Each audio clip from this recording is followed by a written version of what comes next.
Witness. Story by Nickolas Barrett. Art by Nicole Miller. Laz was sitting on a swing when Mare arrived, staring into the distance through thin sheets of rain.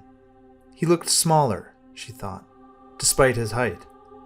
It was as though he had wires running through his torso trying to pull his shoulders into his stomach.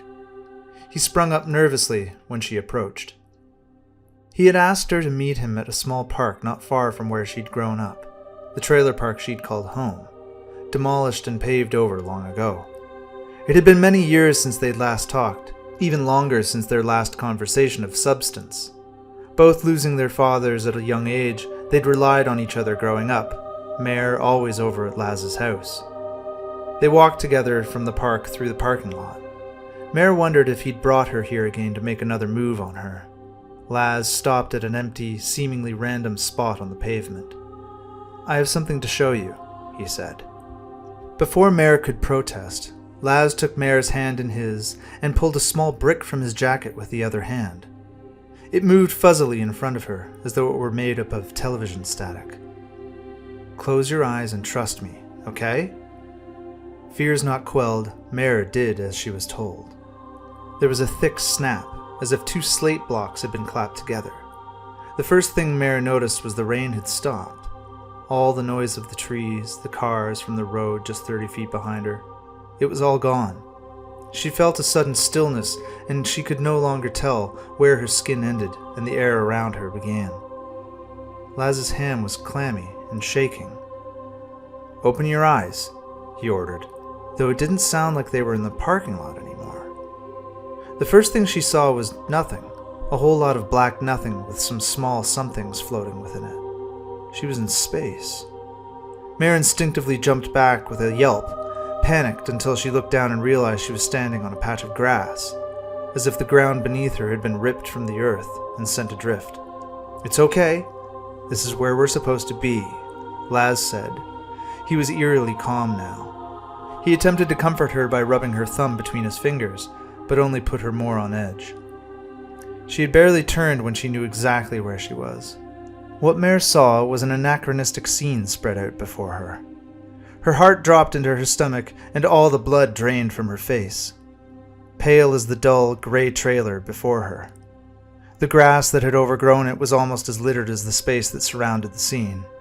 Discarded cans, cigarette butts, and that old yellow lawn chair. She struggled to remain standing. The urge to collapse into the lawn chair was overwhelming. "I know you know where you are, but do you know when?" "It's that day, Mare." She only nodded in response. His tone had changed. There was more of an edge to it now. She took a few steps toward the trailer, no longer sure if the ground, let alone her legs, would support her. The trailer door was swung open and Mare flinched. A beaming, much younger Laz bounced triumphantly out of the trailer and walked into the nothingness, disappearing. In the doorframe stood a smaller, weaker-looking Mare, waving him off.